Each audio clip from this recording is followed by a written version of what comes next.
내가 왜 존재하고 있는가? 내가 왜 여기에 있어야 하는가? 저곳이 아닌 이곳에, 부산이 아닌 서울에, 미국이 아닌 이 한국에, 어제가 아닌 바로 오늘 이 시간에 왜 여기에 존재하고 있는가? 우리가 이토록 존재의 참된 가치와 의미를 추구하는 것은 인간이 비로소 인간 됨이 이 기본의 시작입니다.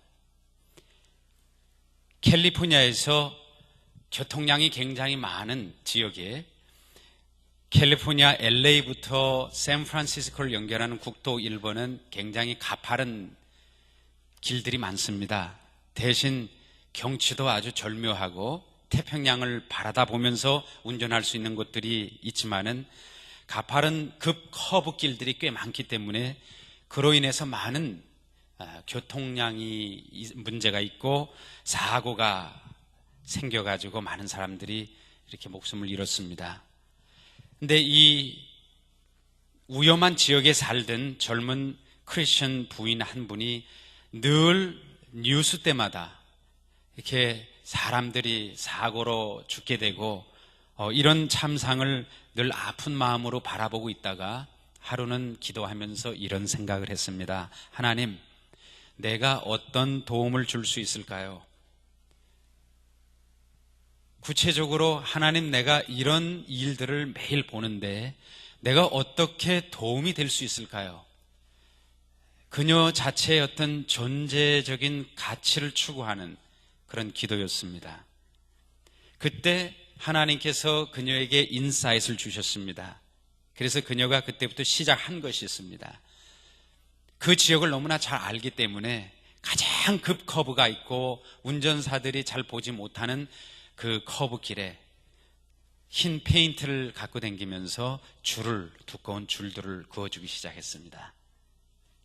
그래서 처음에는 집 주위에, 그리고 나중에는 그녀가 차를 직접 몰고 가서 그 위험한 곳마다 계속 그 흰 줄을 길 가상사리에 그려줬습니다.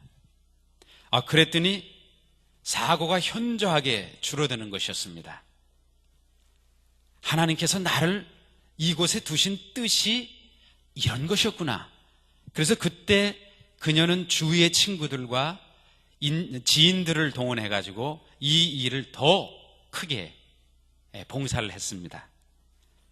비록 조그마한 일이었지만 그 여인은 이 일을 사명으로 여기고서 일을 계속한 결과 나중에 미국 정부에서 도로에 줄을 긋게 되는 시초가 되었답니다.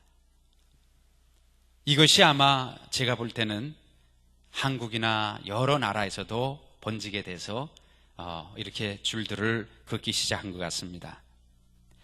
이 세상의 모든 것에는 존재의 의미가 있고 또 존재함으로써의 가치가 있습니다.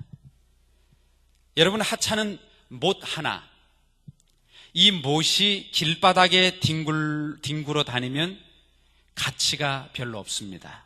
가치가 별로 없을 뿐 아니라 오히려 위험하기까지도 합니다. 그런데 이 못이 서울 국립박물관이나 프랑스의 루브 박물관의 벽에 딱 제자리에 있어야 할 곳에 박혀 있을 때, 그리고 그 못에 세계의 불후의 명작들이 모나리자나 여러분 좋아하시는 벤 고의 해바라기라든지 스테리 나이트, 별이 빛나는 밤, 이런 그림들이 걸릴 때 그 못의 가치는 길바닥에 나둥그는 못하고는 수준이 다른 겁니다. 하찮은 못 하나도 나무와 나무를 이렇게 연결을 해주는, 그러므로 인해서 포디움이 되고 여러분이 앉아있는 이 아름다운 이 성전의 의자들이 되고 또 문들이 만들어질 때 굉장한 나름대로의 가치가 거기에 있는 겁니다. 여러분, 무심코 길을 가다 보면 도로 표시판이 많이 있죠. 한국에서는 좀 덜 할진 몰라도 미국에서는 이 도로 표시판 굉장히 중요합니다. 제가 한국 와서 이렇게 생활하면서 이제 느끼는 것이, 거기, 저는 이제 이렇게 물어봅니다. 일단 주소를 받고, 그러면 어떤 길에서 제가 턴을 해야 됩니까? 물어보면 한국에 계신 많은 분들은, 그 신한은행을 끼고 도세요. 또는 무슨 63 빌딩이 보이고 뭐 이렇게 이제 빌딩을 주로 얘기를 하세요. 근데 미국 사람들에게 한번 물어보세요. 길을 물어보시면 10이면 9은 센트럴 애브뉴에서 라이트 하세요. 이렇게 길 이름을 대요. 그러면 그 길 사거리에는 영락없이 뭐가 있습니까? 길을 안내하는 표시판이 있어요.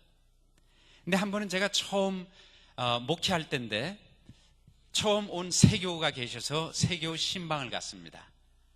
그래서 미리 그때만 해도 지금같이 내비게이션이 흔하지 않았어요. 그래서 지도를 펴놓고 이제 지도 탐색을 다 해서 제가 이제 이렇게 해서 가는 겁니다. 분명히 제가 공부하기로는 페어뷰 애브뉴에서 우회전을 하라 그랬는데 거기서 우회전을 했는데 도무지 찾을 수가 없는 거예요. 근데 사실 제가 길은 그래도 좀 찾는 편이에요. 목회하다 보면 이게 반 부동산 아저씨가 돼요. 샛길, 숏컷 뭐 다 알아요. 우리 김영래 목사님은 여기 오신 지 꽤 되지만 아마 뉴저지 누워서 딱 가면 샛길 다 보일 거예요, 아직까지. 그죠? 저도 그래요, 아직까지. 그런데 길을 못 찾겠으니까 제가 굉장히 당황스럽고 약간의 신경질까지 나더라고요. 내가 이제 머리가 썩나 보다. 내 머리가 이제 슬슬 녹이 쓰나 봐. 막 이런 자책감 같이. 그래서 제가 나중에 그 사거리 길을 집사님 댁에 간 다음에 말씀을 드렸어요. 그랬더니 집사님 뭐라 그러신지 아세요? 저도 처음 왔을 때 그랬대요. 근데 그 문제는 뭐였냐고 하면 동네 개구장이들이 표시판을 90도로 돌려놓은 거예요. 그러니까 페어뷰 애브뉴에서 오른쪽을 했지만 그건 저는 엉뚱하게 도는 거죠. 자, 여러분, 길을 안내하는 표시판이 있어야 될 자리가 중요합니다. 그렇죠? 그 길 사거리에 있어야 돼요. 그런데 그 길 사거리에 있는 것만도 충분하지가 않을 때가 있어요. 왜? 내가 바라봐야 되는 인생의 방향이 이쪽이면 안 된다는 거죠. 내가 바라봐야 되는 방향을 주시하고 있을 때 그 표시판은 존재의 가치가 제대로 있는 거예요.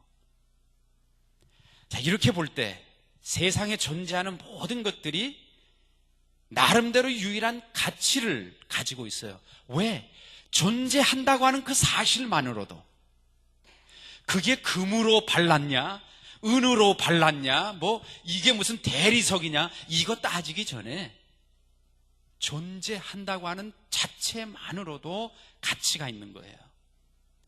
이 성전에서 은혜로운 찬양을 인도한 우리 찬양팀, 그리고 이 찬양의 잔치에 함께 한 자리한 여러분들 다 저를 포함해서 우리들에게는 이 우주에 어제가는 오늘에 미국이 아닌 한국에 이 시간에 존재한다고 하는 이 사실만으로도 우리는 인생의 축제를 벌려야 됩니다.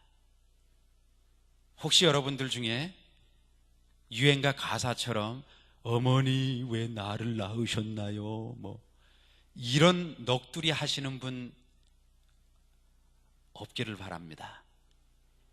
우리가 생명을 가지고 예배를 드리고 서울의 이 아름다운 서울 땅을, 특별히 봄날 얼마나 멋있어요. 오늘 오다 보니까 개나리와 벚꽃이 한꺼번에 폈어요. 여러분, 이게 기상 이유가 우리에게 깜짝 놀라게 보여주는 깜짝 쇼예요. 이게 같이 일어나질 않거든요. 보통 개나리가 먼저 딱 하면 그 다음에 이제 벚꽃이 나오든지 하는데 이번에 오다 보니까 다 폈어요. 너무 좋더라고요, 저는. 왜냐하면 한꺼번에 막 너무 충만해요. 아까 제가 말씀드렸듯이 못이 아래로 박히고 벽을 향해서 박혀야 되는데 왜 나는 맨날 깜깜한 벽 속으로 이렇게 머리를 쳐박아야 돼? 나 싫어. 그리고 방향을 확 돌려가지고 뾰족한 걸 딱 하늘에 내고 나는 이제부터 하늘을 향한다. 그러고 있으면 어떻게 되겠어요? 이건 사람을 위험하게 하는, 오히려 존재함으로 인해서 가치는커녕 뭐예요? 위험 존재가 된다는 거죠. 자, 그렇다고 하면은 있어야 할 자리에 내가 바라봐야 할 방향을 바라보고 나는 오늘 나에게 주어진 인생을 살아가고 있는가? 인간의 존재적 가치성, 여러분 어디서 찾아야 되겠습니까? 어디로부터 비롯이 되는 겁니까?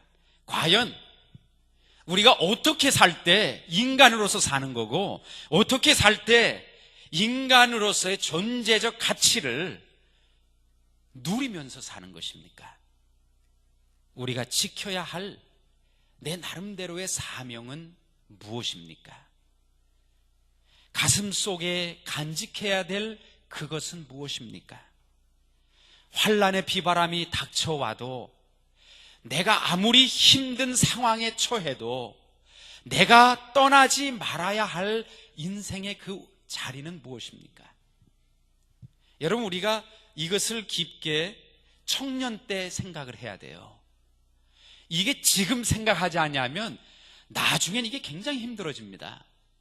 바로 여러분들의 때에 이것을 가지고 고민하면 멋있어요. 쿨. 영어로는 쿨이라 그러죠. 쿨. 거기에 카리스마가 있어요. 되는 대로, 바람 부는 대로 갈 때처럼, 내일 우리가 뭐를 해야 되는데, 근데 제가 홍대 근처에 살거든요. 근데 그냥 밤마다 그냥 잠을 안 자고 막 미친 듯이 노는 젊은 분들이 그렇게 많아요. 프라이데이 나잇이면 제가 이해를 해. 한 번쯤 그럴 수 있어. 근데 수요일 밤에도 그러고 목요일 밤에도 그러고 월요일만 조금 블루 먼데이라 그런지 몰라도 조금 투유스데이서부터는 막 뜨겁기 시작한 거예요. 오늘날 많은 사람들이 제 생각에는 이 두 가지 면에서 자기 자신의 존재의 가치를 찾으려고 해요. 첫 번째는 기능적인 면입니다. 기능적인 면을 가지고 내 자신의 존재 가치를 찾으려고 해요. 물론 기술자는 기계를 잘 고침으로써, 과학자는 실험실에서 아직까지 발견되지 못한 새 어떠한 발견을 함으로써, 회사원은 사무실에서, 교사는 학교에서, 의사는 병원에서, 변호사는 법정에서 자기에게 주어진 직업적인 그리고 사회적인 기능을 실수 없이 최선을 다해서 감당해야 하는 것은 이거 중요한 일입니다. 그러나 이것을 가지고 주로 우리의 존재적인 가치를 찾으려고 할 때 이것은 굉장히 흔들리는 파운데이션이에요. 잘 나가다가 회사가 망할 수도 있고요. 잘 되는 것 같다가 갑자기 내가 발견한 어떤 새로운 디스커버리가 반박이 돼서 다 깨어져 버리는 수가 있고요. 3년 동안 쌓아온 상아탑이 하루아침에 무너질 때가 있어요. 그리고 기능을 하고 싶어도 주위에 있는 사람들이 내가 하고자 하는 일을 외면할 때가 있어요. 그러면 여러분은 존재의 가치가 어떻게 되는 거예요? 나가다가 그냥 그대로 추락하는 거예요? 이것을 감당하지 못한 분들이 가끔 한강 다리를 유래하면서 내가 인생은 무엇인가?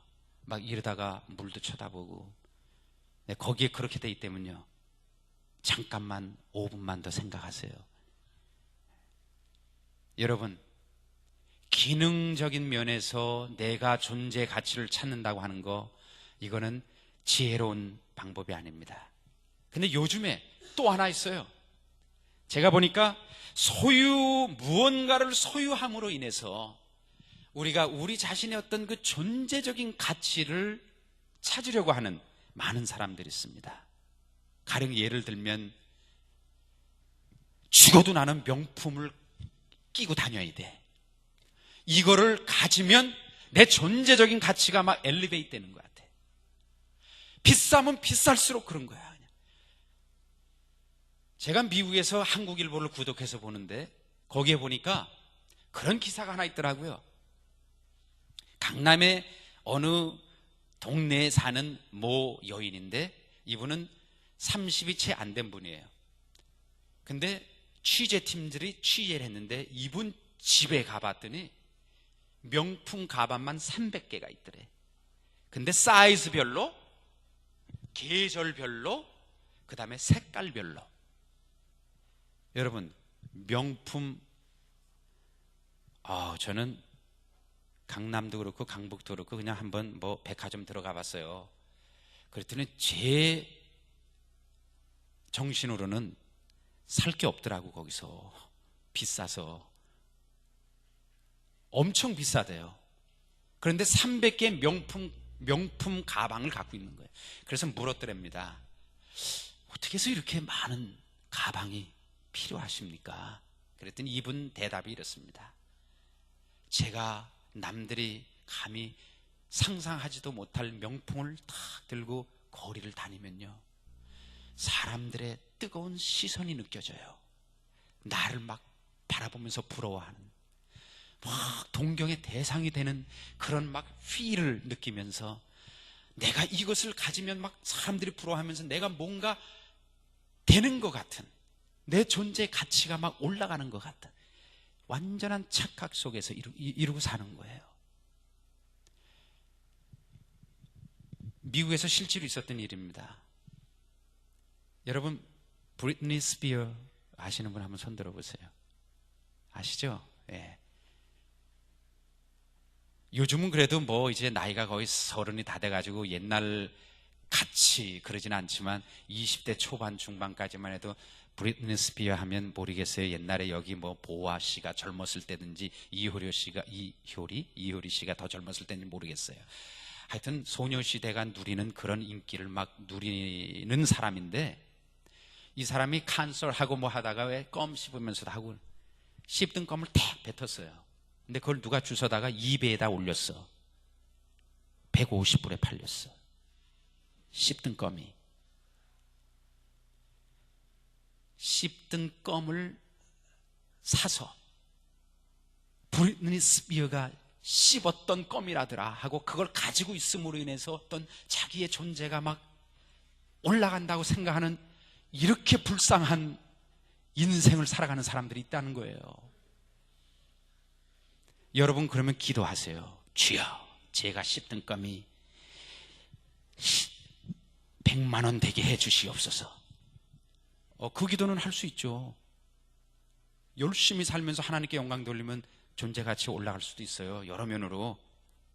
자, 그런데 우리가 이렇게 기능적인 면, 내가 뭐를 좀 한다 싶을 때 나는 잘 되고 있고, 나는 귀중한 사람이고, 나의 인생은 존재적 가치가 있고, 아니면 내가 막 뭐 스마트폰도 막 남이 잘 가지지 않는 최첨단, 제 폰은 여기 지금 없는데요, 워키토키 수준이에요. 예. 여기 오래 있지도 못해서 6개월 동안 있으니까 뭐 레귤러 서비스도 제공을 못 받고요, 선불해서 쓰는 건데 문자도 길게 하면 안 가요. 그래서 여기 왔다 오바, 몇 시냐 오바, 언제 어디서 만나자 오바, 이런 이쪽으로 해야 돼요. 거기에 뭐 그림 하나 뭐 이상한 거 뭐 뽀잉 그림 그런 거 넣으면은 안 가요. 메시지가 안 가요. 왜? 용량 초과. 그런데 제 딸을 포함해서 왜 그렇게 죽어라고 아이폰을 가지려고 그러는 거예요, 여러분? 아이폰을 가지면 자기의 뭐 인격이 상승됩니까? 존재적 가치가 올라가요? 제가 그래서 저 딸한테 물어봤어요. 제가 안 사줬어요. 하이스쿨 때도 안 사줬어요. 대학교 갈 때 할 수 없이 사줬어요. 왜? 자기가 자기들 친구 그룹에서 라스트 폴슨이래. 아이폰을 안 가진 사람으로서의 only 폴슨이래요. 그런데 왜 그것을 가져야 될까? 왜 가져야만 될까? 여러분, 한번 우리가 깊게 생각해 볼 필요가 있는 거예요. 여하튼 이런 쪽으로 보면서 우리가 볼 때는 내가 만약에 내 자신을 인정하지 못하고 하나님이 나를 바라보셔서 십자가상에 정말 당신은 생각할 수도 없는 가장 가치 있는 보혈의 피를 흘리셔서 여러분과 저를, 내가 모태전부터 너를 불렀고 지명해서 불렀나니 너는 내 것이다, 내가 너를 사랑한다, 내가 너를 이만큼 사랑한다, 그리고 내가 너의 인생을 통해서 내가 너에게 가지고 있는 기대가, 너는 지금 이렇게밖에 보이지 않고 너는 그게 없다고 생각하지만 나는 이만큼이야. 우리가 주님의 입장에서 나를 바라볼 수 있으면요, 내가 무엇을 소유했든 덜 했든 그게 문제가 아니에요. 그때부터 나는 정말로 나를 존중할 수 있고, 그때부터 나는 내 자신을 소유하기 시작하는 거예요. 근데 내가 내 자신을 소유하지 못하고 리젝트 하는데, 거기에 아이폰 5개에 아이패드 10개에 몰세디스를 몰고 BMW를 몰아봤자 진짜 존재적인 가치가 올라가겠습니까? 아니에요. 배고픈 거예요. 계속 배고파요. 배고파질 수밖에 없습니다. 1980년에 노벨 평화상을 수상한 마들 테리사가 영국의 그분에게 영국 방송 기자가 이렇게 물었습니다. 테리사 소녀님, 당신은 죽어가는 많은 사람들 곁에서 일평생 지금 이렇게 살았습니다. 이제 죽어가는 그들에게 가장 필요한 것이 무엇이라고 생각하십니까? 테레사 소녀님이 이렇게 대답했답니다. 제 생각에는 무엇보다도 자신들이 무관심 속에 버려져 있지 않다고 하는 사실을 이 지금 죽어가는 사람들로 하여금 깨닫게 하는 것입니다. 단 몇 시간이라도 인생의 마지막 숨을 들이마시고 내뱉을 때 몇 시간 전이라도 당신은 사랑받을 가치가 있고 당신은 소중한 사람입니다. 내가 당신을 소중히 여깁니다. 테레사 수녀님은 그것이 일평생 사명이었어요. 그러면 죽어가는 그들의 눈빛에 비로소 소망이 깃든대요. 왜? 이제 나도 갈 곳이 있구나. 나는 길에서 버려진 사람이고 사회의 쓰레기 같은 존재인 줄 알았는데 나도 존엄성이 있고 존재의 가치가 있는 사람이다라고 하는 것을 깨닫고 감사의 눈물을 흘린다는 겁니다. 사랑하는 여러분, 마들 테레사의 대답이 우리에게 이렇게 충격을 주는 이유는 뭡니까? 내게서 소망이 떠나는 것 같을 때, 삶의 고난 속에서 막 절망 중에 빠져 있을 때, 나는 사회 쓰레기처럼 사회의 어떤 시간과 자원과 물질을 그저 소모내고 축내는 그런 존재는 아닌가라고 하는 자기의 의혹 속에, 자기 자신을 정말 학대하는 그런 순간 속에 살아있는 몇 시간만이라도, 아니 죽기 전에 단 몇 분이라도 사랑을 느낄 수 있도록 해주는 이 일이, 이 사역이, 이 선교가 얼마나 중요한 일입니까? 사랑은 인간의 존재의 가장 근본적인 가치와 의미를 부여합니다. 그래서 사랑은 사랑이기 때문에 위대한 것이에요.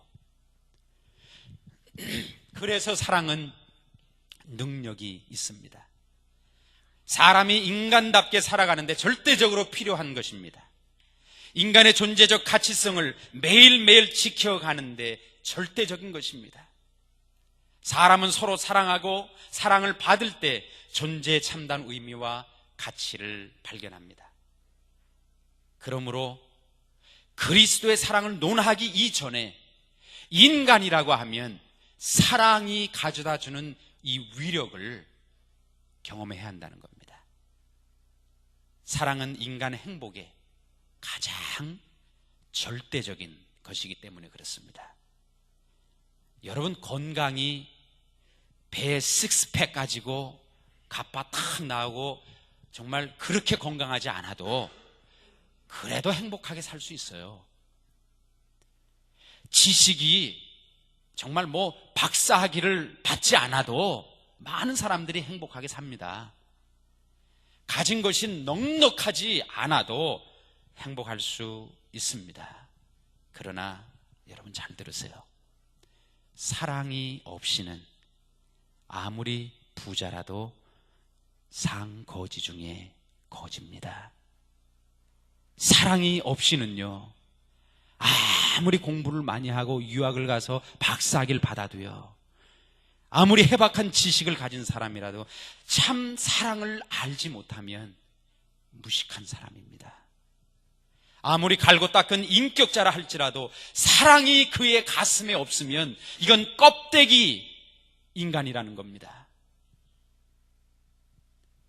만일 내가 오늘이라고 하는 이 역사의 현장에서 존재한다고 하는 의미를, 나의 존재의 가치를 발견하기를 원한다면 오늘 본문에 나타난 사도 바울의 고백을 우리가 귀담아 듣고 또 묵상하고 그 말씀을 또 씹고 소화시켜야 됩니다.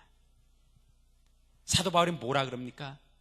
내가 사람의 말과 내가 사람의 방언과 천사의 말을 한다 할지라도 사랑이 없으면 소리나는 구리와 울리는 꽹가리가 되고, 내가 예언하는 능이 있어 모든 비밀을 알고 지식을 안다 할지라도, 산을 옮길 만한 믿음이 내게 있다 할지라도 사랑이 없으면 뭐라 그랬어요? 내가 아무것도 아니요. I am nothing without love. 3절에 뭐라 그래요? 내게 있는 모든 것을, 집과 논과 전답과 스탁과 여러분의 가장 좋아하는 에마 차와 다 팔아가지고 배고픈 사람을 구제하고, 그것도 모자라서 사회의 정의와 어려운 사람들을 위해서 내가 정말 외치면서 내 몸에 불을 살라서 내 몸을 불살한다 할지라도 사도 바울이 뭐라 그래요? 내 안에 참 사랑이 없으면 내게 아무 유익이 없느니라.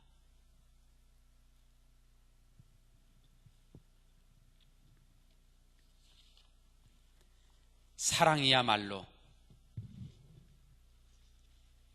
우리들에게 우리가 우리됨을, 티모시가 티모시의 한 인간임을, 여러분이 하나님이 사랑하시고 그리스도를 통해서 부르시고 여러분들을 통해서만이 이루시고자 하는 고유한 사역을 이루시기 위해 여러분을 사랑하시고 등을 미시면서 이끌어 주시고 여러분을 당신의 어깨에 올려주시면서 그 노래처럼 You raise me up, 그죠?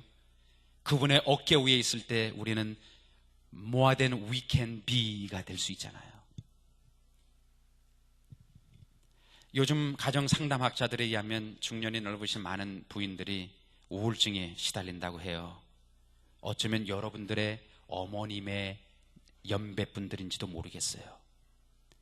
한창인 시절에 결혼을 하시고 고된 시집살이 하시느라고 정신적으로 육체적으로 시달리다가 아이들 키우느라고 온갖 힘을 다 쏟고 남편 뒤치다거리 하느라고 정신없이 평생을 다 살았는데 이제와 돌이켜보니 누구신 노래처럼 난 정말 바보처럼 살았군요 그러는 거예요. 난 바보처럼 살았군요. 난 정말 헛된 삶 살았구나, 외로운 인생 보냈구나, 한숨 짓는 겁니다. 왜 그런 줄 아십니까? 상담학자들에 의하면 내 존재가 지금까지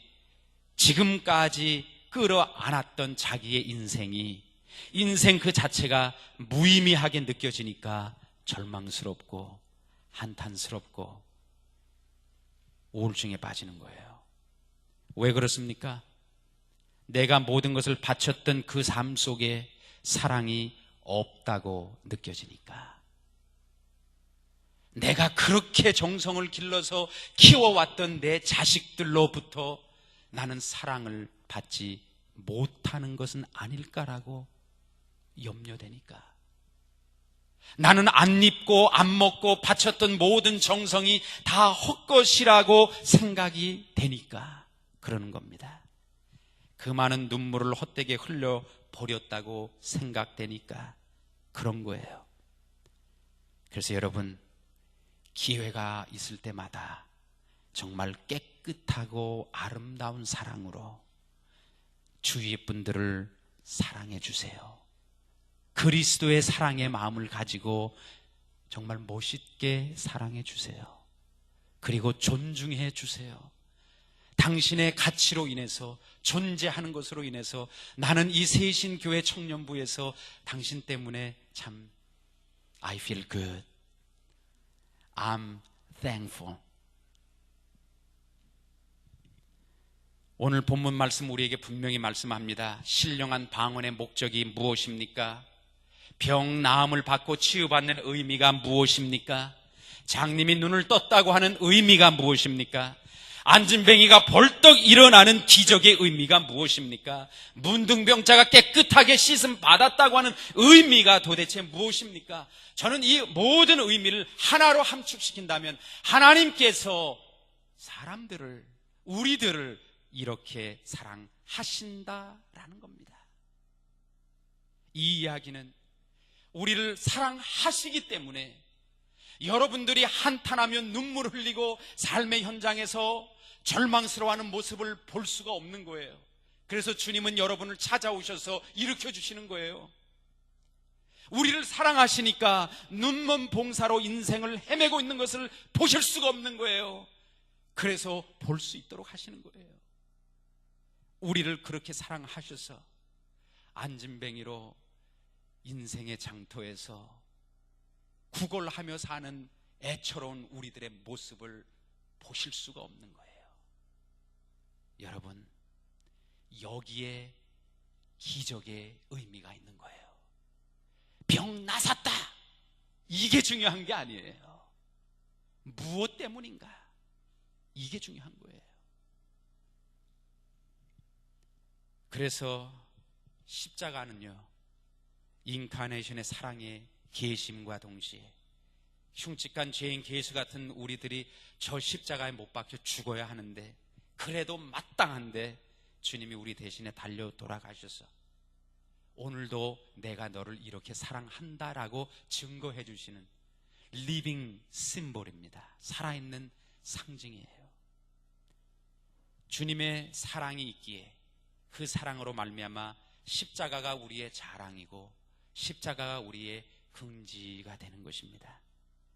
사랑하는 여러분, 사랑 없이는 아무것도 할 수가 없습니다.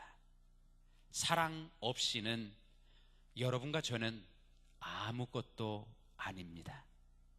아무리 열심히 섬기고, 아무리 열심히 기도하고, 아무리 열심히 찬양하고, 아무리 열심히 교회에서 봉사한다 할지라도, 구제한다 할지라도, 충성스럽게 열심히 살아간다 할지라도 그리스도의 사랑이 우리를 주도하지 않고 우리를 붙잡지 않으면 오늘 사도 바울의 고백처럼 I am nothing. There is nothing good to me. 아무것도 좋은 게 없어요. 결론을 짓겠습니다. 1958년에 마드리드라는 프랑스의 스페인의 마드리드에서 개최된 세계 마라톤 대회가 있었는데 감격스러운 장면이 연출됐대요. 결승전을 불과 1마일을 남겨두지 않는 지점에서 쭉 1등으로 그냥 거리를 확보하고 뛰었던 선수가 갑자기 다리에 쥐가 났습니다. 그래서 탁 쓰러지더니 구르기 시작합니다. 너무나 아파하니까 한참 떨어져서 있던, 적어도 5분 뒤에 있었던 2등 선수가 달려가다 그 모습을 봤어요. 실존적인 갈등이 있는 거예요. 여기 내가 지나가면 금메달, 그런데 이 2등으로 오던 선수가 거기에서 그 선수를 다리를 마사지를 하고 그 선수와 어깨동무하고서 찔뚝찔뚝 하면서 골인으로 들어가는 거예요. 그 사이에 3등, 4등, 5등 하던 선수들이 다 제치고 들어갔어요. 물론 그래서 이 사람들은 메달도 못 땄습니다. 그런데 참 이상한 것은요, 이 두 사람이 찔뚝찔뚝하고 10등으로 들어올 때 경기장에 있는 수많은 사람들이 일어나서 열광적인 박수를 보냈다는 거예요. 모든 관중들이 기립하면서 열렬하게 열광적인 박수와 환호를 이 두 선수에게 보냈습니다. 자, 여러분, 제가 묻겠습니다. 우리 각박하게 인생의 경주장을 달려갑니다. 우리 지금 달리고 있습니다. 내가 1등 해야 살아남는다라는 강박감정 속에서 우리는 허덕거리면서 달려갑니다. 자, 사랑하는 여러분, 이 인생의 경기장에서, 이 1958년 매드리드 세계 마라톤 대회에서 정말 이 경기의 진정한 영광을 차지한 사람은 누굽니까? 잘 됐구나, 나에게 기회가 왔어. 그리고 두 사람이 이렇게 질뚝질뚝 하고 있는데 휙 하고 지나가서 제치고 들어간 1등 선수입니까? 아니면 사랑의 손길을 함께 펼치면서 나중에 열광적인 박수를 받으며 들어온 선수입니까? 하나님의 나라에는 누가 1등 하느냐, 이게 중요하지 않습니다. 1등 하는 것이 다가 아니라는 말입니다. 하나님의 나라에서는 적어도 우리가 꿈꾸는 그리스도적 왕국에서는 사랑이 어떻게 실천되고 사랑이 어떻게 나누어지고 내가 사랑을 어떻게 전파하는가, 이것이 중요할 뿐입니다. 우리 인생의 해는 짧습니다. 시간은 금방 지나갑니다. 해가 지기 전에 정말 존재적 의미와 진정한 가치를, 그리스도의 영광을 위해서 세신의 여기 함께 하신 청년 한 분 한 분이 그리스도의 사랑을 만방에 드러내시면서 인생을 매일같이 향연과 축제로 살아가실 수 있는 여러분 되시기를 축원드립니다. 기도하십시다.